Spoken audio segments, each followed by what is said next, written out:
Manley leads out. She's got a small gap. It's Williams in second. Di Francesco is not surrendering. Williams is charging at Manley, but it's too late.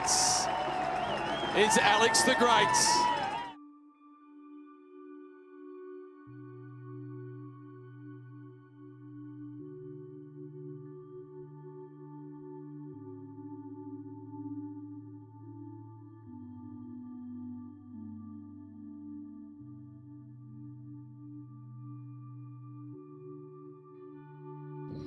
I'm with the famous Craig Geater, who is the mechanic for Jayco-AlUla. Is that how you say it, do you know? It is. Okay. Spot on.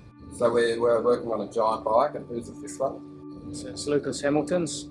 And I just thought I'd get you, before all the mayhem begins, to tell me what particulars that you have from the bike riders on your team when it comes to building up the bikes.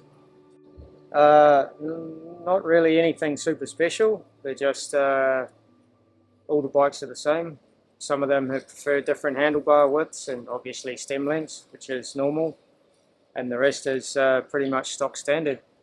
We'll just go through a couple of little changes that have happened in recent years so that we can get your mechanical perspective on them. And one of them being tyre sizes and pressures and formatting. Are you doing tubeless? What are you doing? Yeah, sure. We use all different models. We use tubular, tubeless, and depending on where we're racing, different sizes. We have 2 or 3 different sizes, 23, 25 and 30 mil, 28 mil. It's getting mixed. Some guys still like to ride tubular, and there's quite a few guys that really like the tubeless as well. So it's personal preference, but we have all the options for them.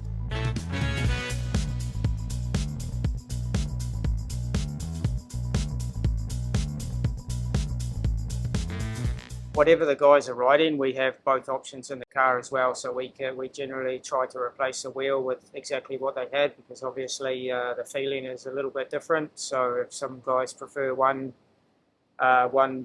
type to the other, we like to try and keep them on the same stuff if they do need a wheel change.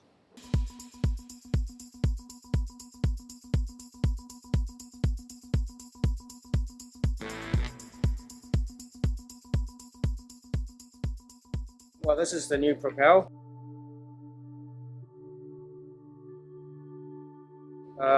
which is basically a mix of the old Propel, the aero bike, and the TCR, which was our sort of lighter climbing bike.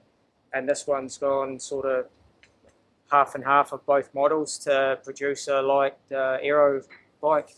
The cable routing on these bikes are really simple, just straight through the handlebars. They actually run underneath the stem here, which is exposed, but it goes through the handlebar.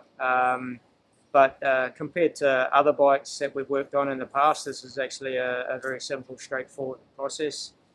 The disc brakes are good. Obviously, the longer we use them, the easier it gets to maintain them. When we first started using them, obviously we had a few not issues, but more so for the riders and for the staff to get used to how they're set up and everything, and to find the right line and everything for lining everything up and getting it all working. But now it's pretty stock standard, and it's yeah, the guys like them, and some guys are old school and prefer the old stuff, but it's just you end up riding it, and after a little while you get used to it, and off you go.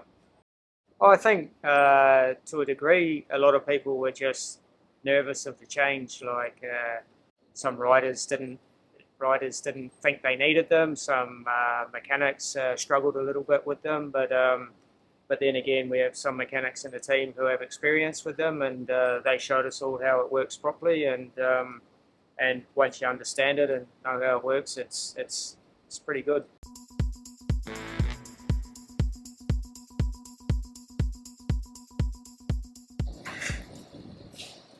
Craig, I have a little question about chain waxing. Is that part of the Pro Peloton or not? Yeah, it is part of the Pro Peloton for sure. Many teams use it. We generally use it on our TT bikes, but on our road bikes we go with the standard lube most of the time.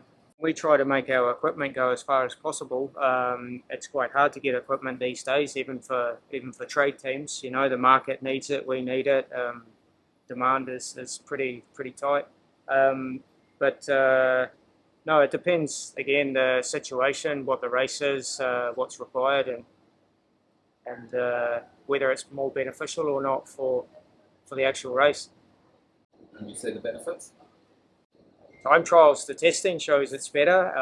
In road, I think some of the road stages are a little bit too long, but that's only my own opinion. Testing shows other ideas. Yeah, it seems to be the way teams are going into sort of more time trials than road races, but then you have to take in temperatures as well, the heat, the cold. So yeah, it's a work in progress, like everything, I guess. All right. Well, thanks for having a quick chat. No worries. Cheers, mate.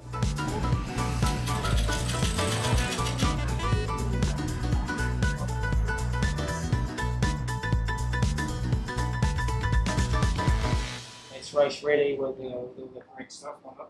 Yeah. So nothing's different from that really.